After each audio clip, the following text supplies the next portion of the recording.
നമുക്കൊപ്പം ശ്രീ അശോകൻ ചെരുവിൽ ചേരുകയാണ്. ശ്രീ അശോകൻ ചെരുവിൽ, MT വാസുദേവൻ നായരുടെ കഥാപാത്രങ്ങളെക്കുറിച്ച് അദ്ദേഹം എഴുതി വെച്ചവയെല്ലാം അത് എന്നും അനശ്വരമായി നമുക്കൊപ്പം ഉണ്ടാകും എന്ന് നമ്മൾ പറയുമ്പോഴും അങ്ങേക്ക് MT എന്ന രണ്ടക്ഷരം കേൾക്കുമ്പോൾ ഇപ്പോൾ മനസ്സിലേക്ക് വരുന്നത് എന്താണ്?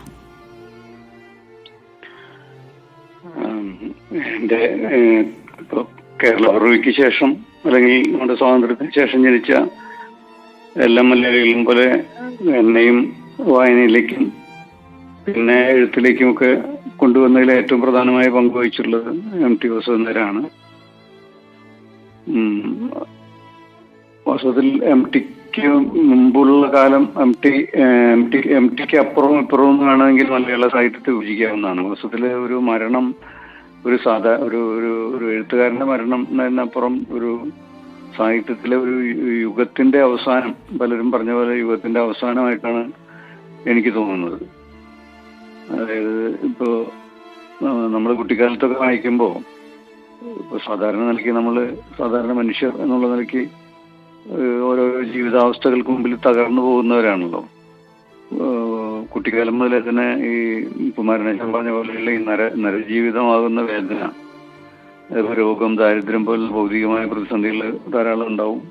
പിന്നെ അക്കാലത്താണെന്ന് വെച്ച് കഴിഞ്ഞാൽ MTയുടെ ഒട്ടുമിക്കവാറും കഥകളിലൊക്കെ തന്നെ കാണുന്ന വിധത്തിലുള്ള യുദ്ധം കഴിഞ്ഞ കാലഘട്ടം, ലോകമഹായുദ്ധവും അതുപോലെ തന്നെ പിന്നീട് വന്ന രാജ്യങ്ങൾ തമ്മിലുള്ള യുദ്ധങ്ങളൊക്കെ കഴിഞ്ഞ് അതിന്റെ ഭാഗമായിട്ടുള്ള ദാരിദ്ര്യം, കഷ്ടപ്പാടും ഒക്കെ തന്നെ ഗ്രാമീണ ജീവിതത്തിലൊക്കെ തന്നെ ധാരാളമായിട്ട് ഉണ്ട്. പിന്നെ ഓരോ വ്യക്തിക്കും ഈ കൗമാര കാലഘട്ടത്തിലും യൗവനത്തിലൊക്കെ ഉണ്ടാവുന്ന വ്യക്തി എന്നുള്ള നിലയ്ക്ക് അപമാനം, അവഗണന, ഏകാന്തത ഇതൊക്കെ ഉണ്ടാവും. അപ്പോൾ അതിനെയൊക്കെ മറികടക്കാനുള്ള ഒരു ആത്മവിശ്വാസം വാസ്തവത്തിൽ MTയുടെ കൃതികളുടെ വായന, പ്രത്യേകിച്ചും ആദ്യ കാലഘട്ടത്തിൽ ഞാനൊക്കെ വായിച്ചിട്ടുള്ള നാലുകെട്ട്, അതുപോലെ തന്നെ അസുരവിത്ത്, ഇത്തരം കൃതികളിലൊക്കെ തന്നെ നമുക്ക് അടിച്ചമർത്തപ്പെടുന്ന മനുഷ്യൻ എന്ന് വെച്ച് കഴിഞ്ഞാൽ അതൊരു പക്ഷേ ഒരു തറവാട്ടിൽ കാരണവന്മാരുടെ ഭാഗത്തു നിന്നാവാം, നാലുകെട്ടിന്റെ, അതുപോലെ തന്നെ ഏതെങ്കിലും തരത്തിലുള്ള അധികാരം, ഗ്രാമീണ മേഖലയിലുള്ള അധികാരത്തിന്റെ ഭാഗത്തു നിന്നാവാം. അപ്പോൾ അതിനെയൊക്കെ നേരിട്ട് അതിൽ നിന്നുള്ള അപമാനമൊക്കെ സഹിച്ച് അതിനോട് തൻ്റെതായ രീതിയിൽ പ്രതികരിച്ച് ഒക്കെ തന്നെ മുന്നോട്ട് വരുന്ന കഥാപാത്രങ്ങൾ. അപ്പുണ്ണി കുട്ടിക്കാലം മുതലേ തന്നെ ഒരു പ്രതികാരം മനസ്സിൽ കാത്തു സൂക്ഷിച്ച് തൻ്റെ അച്ഛനെ കുറിച്ചുള്ള അച്ഛൻ്റെ മരണവുമായി ബന്ധപ്പെട്ടുള്ള ഓർമ്മകൾ, അപ്പൊ അതിനെ ആ വ്യക്തിയെ, അതിന് കാരണക്കാരനായ വ്യക്തിയെ നേരിടണം, അതിനുവേണ്ടി പെട്ടെന്ന് വേഗം വലുതായിട്ട് അദ്ദേഹത്തെ നേരിടണം, അങ്ങനെയുള്ള പ്രതീക്ഷയോടുകൂടി ജീവിക്കുന്നു. അപ്പൊ അതൊക്കെ വായിക്കുമ്പോൾ നമുക്ക് വലിയൊരു ആത്മവിശ്വാസമാണോ എന്ന് പറയാൻ പറ്റില്ല. നമുക്ക് നമ്മുടേതായിട്ടുള്ള ജീവിതവുമായിട്ട് ബന്ധപ്പെടുത്തിയിട്ടുള്ള പല കാര്യങ്ങളും അതിൽ നിന്ന് നമുക്ക്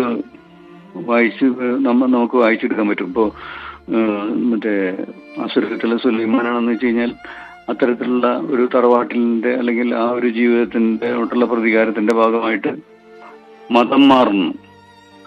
അപ്പോ അത് തന്നെയാണ് വാസ്തവത്തിൽ ഭീമൻ എന്ന് പറയുന്ന കഥാപാത്രത്തിലൂടെ ഇപ്പൊ രണ്ടാം മുഴത്തിലെ ഭീമൻ എന്ന് പറയുന്ന ഒരു രണ്ടാം മുഴക്കാരനായ കഥാപാത്രം അതിന്റെ ഭാഗമായിട്ട് ഉണ്ടാകുന്ന അവഗണനയും മാറ്റി നിർത്തലും അതിനോടുള്ള എതിർപ്പും ഒക്കെ തന്നെ പ്രകടിപ്പിക്കുന്നുണ്ട്. അത് പുരാണത്തെ ഉപജീവിച്ചിട്ടാണെങ്കിലും MTയുടെ ആ കഥാപാത്രം ശരിക്ക് MTയുടെ മറ്റേതൊരു കഥാപാത്രത്തെയും പോലെ മാറി വരുന്നുണ്ട്. ഈ ഭീമന് MTയുടെ സ്വന്തമായിട്ടുള്ള ഒരു ഭീമനായിട്ട് അത് മാറുന്നുണ്ട്. ഇപ്പോൾ നിർമ്മാല്യത്തിലെ വെളിച്ചപ്പാടും ചെയ്യുന്നത് വാസ്തവത്തിൽ തന്നെയായിരിക്കാം. ഈ ഒരു തന്നെ എല്ലാ വേദനകൾക്കും പരിഹാരമായിട്ട് ജീവിതം സമർപ്പിച്ച് പരിപാലിച്ച് കൊണ്ട് നടക്കുന്ന ദേവി, അതാണല്ലോ. അപ്പോൾ ദേവി തന്റെ വേദനകൾക്ക് മുമ്പിൽ തന്നെ നിസ്സഹായമായിട്ടുള്ളൊരു ബിംബമാണെന്ന് തിരിച്ചറിയുമ്പോൾ ഉണ്ടാവുന്ന ഒരു തരം പ്രതികരണമാണ് അദ്ദേഹത്തിന്റെ ഭാഗത്തുനിന്ന് നമുക്ക് കാണാൻ കഴിയുന്നത്. അപ്പോൾ അത്തരത്തിൽ ഓരോ വായനയിലും നമുക്ക് അതുപോലുള്ള ഒരു കരുത്തും ആത്മവിശ്വാസവും ഒക്കെ തന്നെ നമുക്ക് നൽകുന്നു. ഈ ഇപ്പൊ എഴുത്തുകാരൻ എന്നുള്ള നിലയ്ക്ക് തന്നെ ഞാൻ MT പത്രാധിപരായിരുന്നല്ലോ. അപ്പൊ അതിന്റെ ഒക്കെ ഭാഗമായിട്ട് തുടക്കത്തിൽ തന്നെ ബന്ധപ്പെടാൻ അവസരം ഉണ്ടായിട്ടുണ്ട്. ആദ്യഘട്ടത്തിലൊക്കെ തന്നെ അദ്ദേഹത്തിന്റെ നിർദ്ദേശങ്ങളും മറ്റുമൊക്കെ ആയിട്ട് കഥകളൊക്കെ ഇങ്ങനെ മുടക്കി അയക്കും. പിന്നെ ചില കഥകളൊക്കെ പ്രസിദ്ധീകരിക്കുന്ന ഒക്കെ ഒരു കാലഘട്ടം ഉണ്ടായിട്ടുണ്ട്. അപ്പോഴൊക്കെ തന്നെ നമ്മളോട് പറയുന്ന ചില കാര്യങ്ങൾ അതിപ്പോ ഞാൻ ഓക്കെയാണ്. കാരണം എന്ന് വെച്ച് കഴിഞ്ഞാൽ ഒരു വ്യക്തിയുടെ അനുഭവം നമ്മൾ അറിഞ്ഞിട്ടുള്ള അനുഭവമാണ് നമ്മൾ എഴുതുക, അല്ലെങ്കിൽ നമ്മൾക്കായിട്ട് അറിഞ്ഞിട്ടുള്ള അനുഭവം ഒക്കെ എഴുതുമ്പോൾ ആ അനുഭവം അനുഭവിക്കുന്ന വ്യക്തിയെ സംബന്ധിച്ചിടത്തോളം വളരെ പ്രധാനപ്പെട്ട സംഗതിയാണ്. പക്ഷെ അതുകൊണ്ട് സമൂഹത്തിന് എന്ത് കിട്ടുന്നു എന്ന് നമ്മൾ ആ ഒരു ചോദ്യത്തിന് നമ്മളെപ്പോഴും മറുപടി പറയാൻ ബാധ്യസ്ഥരാണെന്ന് അദ്ദേഹം എപ്പോഴും പറയാറുണ്ട്. അപ്പോൾ ആ കാലഘട്ടം എന്ന് വെച്ച് കഴിഞ്ഞാൽ ആധുനികരുടെ ഒരു കാലഘട്ടമാണ്. എഴുതുന്നത് തനിക്ക് വേണ്ടി മാത്രമാണ്, സമൂഹത്തിനെ ഒന്നും ശ്രദ്ധിക്കേണ്ട കാര്യമില്ല എന്നൊക്കെ പറഞ്ഞ അത്തരത്തിലുള്ള ഒരു സാഹിത്യ സമീപനം നിലനിൽക്കുന്ന കാലമാണ്. അതിനെയൊക്കെ പ്രോത്സാഹിപ്പിക്കുക അത്തരത്തിലുള്ള സംഗതികൾക്ക് പ്രോത്സാഹിപ്പിക്കുന്ന ഒരു പത്രാധിപർ കൂടിയാണ് MT. പക്ഷെ അദ്ദേഹം സ്വന്തം നിലയ്ക്ക് പറയുകയാണ്, ഞാനിപ്പോൾ ഒരു സിനിമ നിർമ്മിക്കുകയാണ്, അല്ലെങ്കിൽ ഒരു കഥ എഴുതുകയാണ്, ഒരു നോവൽ എഴുതുകയാണെന്ന് വെച്ച് കഴിഞ്ഞാൽ അതിപ്പോൾ എൻ്റെ അനുഭവത്തിൽ തീർച്ചയായിട്ടും ഉണ്ടാവും. പക്ഷെ അത് ഏത് രീതിയിൽ സമൂഹത്തിന് എന്ത് കൊടുക്കുന്നു എന്നുള്ളത് നമ്മൾ കൃത്യമായിട്ട് ആലോചിച്ചിരിക്കേണ്ടതുണ്ട്. അപ്പോൾ ആ ഒരു സാമൂഹ്യ വീക്ഷണം MTക്ക് എപ്പോഴും ഉണ്ട് എന്ന് എനിക്ക് തോന്നിയിട്ടുണ്ട്. ഇപ്പം എല്ലാ എഴുത്തുകാരനും അവരുടേതായിട്ടുള്ള ഒരു അനുഭവ ലോകം ഉണ്ടായിരിക്കും. ഇപ്പൊ തകർന്ന തറവാടുകൾ എന്നുള്ള ഒരു സംഗതിയാണ് MTയുടെ പ്രധാനമായിട്ട് അനുഭവ ലോകം. അപ്പോൾ അതിന്റെ ബലത്തിൽ തന്നെയാണ് MT എഴുതിയിട്ടുള്ളത്. കാരണം അത്തരം കാര്യങ്ങൾ എഴുതുമ്പോഴാണ് അദ്ദേഹത്തിന്റെ സാഹിത്യരചന വളരെ സജീവമായിട്ട് നമുക്ക് കാണാൻ കഴിയുന്നത്. ബാല്യകാലത്തിന്റെ ഒരു അനുഭവമാണുള്ളത്. എല്ലാ ബാല്യവും കുറെ സ്വപ്നങ്ങളും ഒക്കെ നിർമ്മിച്ച് നിക്ഷേപിച്ചൊക്കെയാണ് കടന്നു പോകുന്നത്. പക്ഷെ തന്നെ രൂപപ്പെടുത്തിയ ആ ഒരു കാലത്തിന്റെ അതിന്റെ അതൊരു ഗ്രഹാതുരതയുടെ ആ കുരുക്കിൽ വീണ് കിടക്കണില്ല MT അവിടെ നിന്ന് അതിൽ നിന്ന് പുതിയൊരു ലോകത്തേക്ക് കടന്നു വരാൻ ശ്രമിക്കുന്നുണ്ട് അദ്ദേഹത്തിന്റെ എല്ലാ കഥാപാത്രങ്ങളും.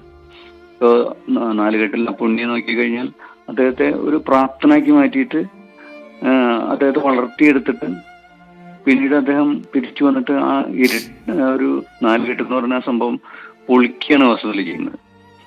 ആ ഒരു ഇരുട്ടാർ പൊളിക്കുകയാണ്. ഭഗവതി കുടിയിരിക്കുന്ന മറ്റുള്ള തറവാടാണ് അത് പലപ്പോഴും അത് പറഞ്ഞിട്ടുണ്ട്. പക്ഷെ അത് പൊളിക്കുകയാണ്. വെളിച്ചം കിടക്കട്ടെ എന്നാണ് പറയുന്നത്. ആ വെളിച്ചത്തിന് നല്ല പലവിധ അർത്ഥം നമുക്ക് വേണമെങ്കിൽ കരുതാൻ പറ്റും. അതേസമയം അതോടൊപ്പം തന്നെ തൻ്റെ അമ്മയുടെ ജീവിത പങ്കാളിയായിട്ടുള്ള ഗോവിന്ദൻ നായർ അദ്ദേഹത്തെ ആ വീട്ടിലേക്ക് ക്ഷണിക്കുന്നുണ്ട്, യുവാവായിട്ടുള്ള ഈ പുണ്ണി. അപ്പൊ അതുവഴി മനുഷ്യബന്ധങ്ങൾക്കൊരു പുതിയ വ്യാഖ്യാനം കൂടി അദ്ദേഹത്തിന് നൽകുന്നു. ആ കാലഘട്ടം എന്ന് നോക്കണം, എത്രയോ വർഷങ്ങൾക്ക് മുമ്പ് മനുഷ്യൻ സ്ത്രീ പുരുഷ ബന്ധങ്ങൾക്കൊക്കെ തന്നെ ഒരു നവീനമായ കാഴ്ചപ്പാട് കൊടുക്കാനായിട്ട് അദ്ദേഹത്തിന് കഴിയുന്നുണ്ട്.